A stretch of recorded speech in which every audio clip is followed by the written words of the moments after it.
All right, we got one on. Spit it out. So here with Bob Lusk and Ken Milam. Max Milam's guiding us today, and we're debating this technique of the Chico! Here you go. Go. Chico! Oh, it's looking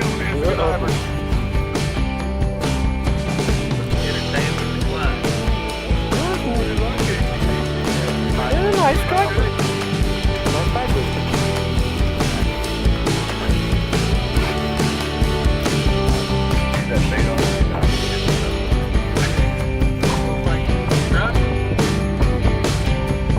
Max has been trying to figure out what it is. When the water expands, there's more opportunity for those that could to get bigger. You see what I mean? So it's not as much about the volume of the lake as it is the opportunity for those fish.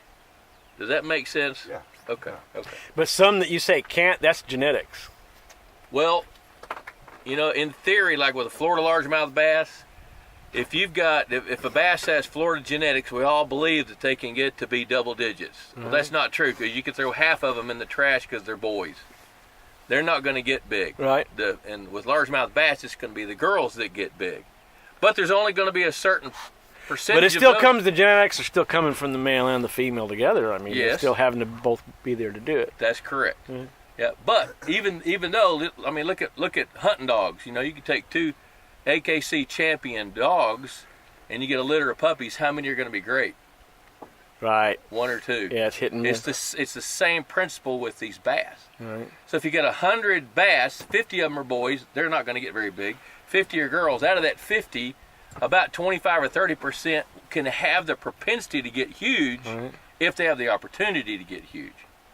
So like the Sheralunka program, Right. the fact that they're taking the best of the genetics and then bringing them from it, does the fried that necessarily get passed along? Oh yeah. Do you think? bet. I mean, it is. Yes. It is making it better and better and better. Yes. Oh yeah. as we move on. It improves the gene pool of that lake where they're stocked, but that doesn't mean that there's going to be a significant number of those fish that are going to have the opportunity to hit 13 or 14 or 15 pounds. There's a percentage of them that can, if they get the opportunity. One opportunity is they got to live long enough. Mm-hmm. The second was they got to have the right kind of food at the right time. When a bass that's got the propensity to be 15 pounds gets stuck at 12 or 13 inches for 2 years because all of its brothers and sisters do, because they run out of food at that size, that shows up at the other end of its life. So it won't get a chance to get that. Oh, right. So if it doesn't have the opportunity through its entire lifespan to get that big. So these new fish coming in now are real important to that 5-year from now point. Yes. A lot more than the fish that were here Yes. before this. Coming into Lake Buchanan, with the freshly stocked fish, those fish are going to have the very, very best chance to set a new state record that this lake will ever have again in its entire life. So we're really looking at a few years from now that we're going to have that max effect. 10 years. 10 years. Yeah, it'll be 10 years before we can really, really tell it. Wow. Now that doesn't mean it'll be 10 years before people are catching double-digit bass, because that's going to happen some. But that max effect that you said, Right. it's going to take 10 years for that to happen. Right. Because we were talking about how it seems like it's moving so fast in these two lakes. That here we aren't even but a year into it, and all of a sudden everything's getting better. That's because, all the species are inviting up. Yes, because they all have the opportunity. Right. But as the lake ages at this level, if it stays level, presuming it stays up, you're going to have a continual increase of the food chain, and then there's going to be a percentage of fish that have the propensity and the opportunity to really, really get big. Wow. And then they will, but it's going to take them a while. If you think about it, the state record largemouth bass is what? 18.18 pounds from Lake Fork, caught when? 1992. Yeah, it's been a while. It's 20 years ago. Right. But if you think about it, how old was that bass? She was 14 years old. She was stocked in the 70s. Wow. So that fish made it to its 14th year. Right. And it maxed out because it had the opportunity. And look what we're catching in Fork now, and in between then. So now the the possibility of that keeps increasing and increasing. And the possibility of what? Of catching that kind of record fish, I those kind of numbers. I don't think so. You don't think so? No, I think what happens is with those originally stocked fish, they've got the very, very, very best chance. After that, the lake becomes what it's going to be. Now, that lake wasn't full of yellow bass back then. It wasn't full of fish that were competing as heavily as it is now. So that max effect is really dependent on those earlier years. I completely believe that. It's interesting. It's really I completely believe that. I believe that the fish that were stocked in here last year and this year will have the very, very best chance, largemouth bass, to hit a state record if they get the opportunity to do that. Which means, a 4-pound bass can't get to 8 pounds in a skillet.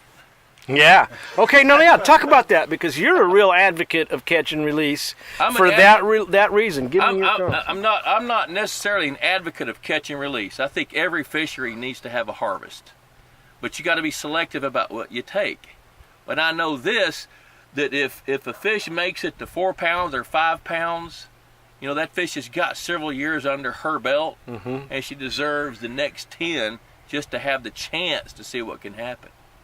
So I think selective harvest is a big deal. I think catch and release is a great idea early in a fishery's life, but I think catch and release is actually detrimental. I think that you need to be picky about what you harvest, and you want to preserve your very, very best. Okay, talk about that then. Large females? Oh, I think... What is your criteria there? Well, my criteria, and of course I manage private waters. I don't know beans about public lakes, but I can tell you about what bass do based on 37 years of messing with those things. The thing is if you've got a fish that you can weigh and measure and it exceeds what its standard weight should be.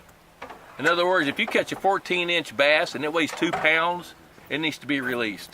Okay. If you catch a 16-inch bass that weighs 2.5, it needs to be released.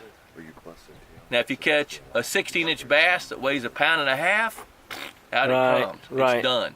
It's not going to get where it could have, or where other fish of a similar length, better body condition. So that's, but that seems like that theory of small pond management still crosses over into, except for our practice. There's too many fishermen. Yeah, I think the theory does cross over. I absolutely think the theory crosses over. The problem is enforcement.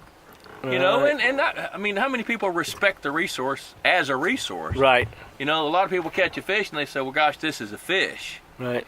Well, it's really, it's a fish, but doesn't it deserve a chance to become what it can be? Right. Do you take a 9th grade 6'2" basketball player and put him on the bench and say, well, you know what? Just because you're a little bit lean, you can't play anymore? Right. There's a whole lot of basketball players out here. And I think the best of the best. You've got those that can't make the JV, and you've got those that not only are headed to the JV, but they've got a shot at the NFL. You got to recognize those fish and give them a chance to make it. Right.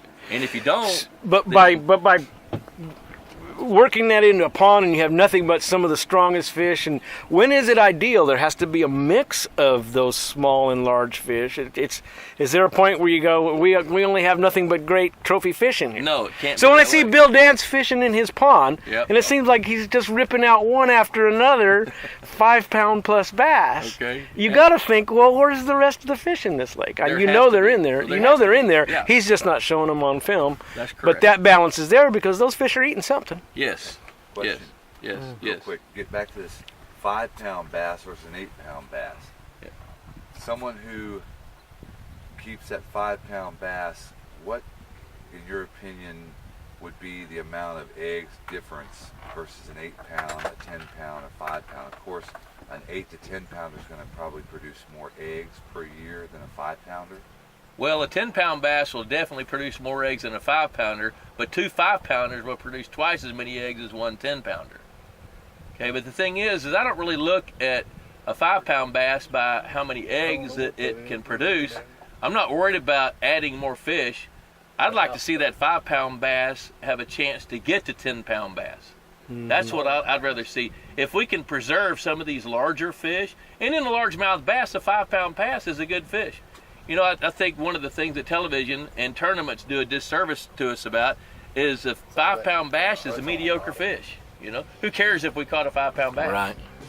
But I know this, that every 10-pound bass weighed 5 pounds. That's right. They At went some through point. that, yeah. And if we take it and we don't treat it with a little bit of respect and reverence, it can't get 10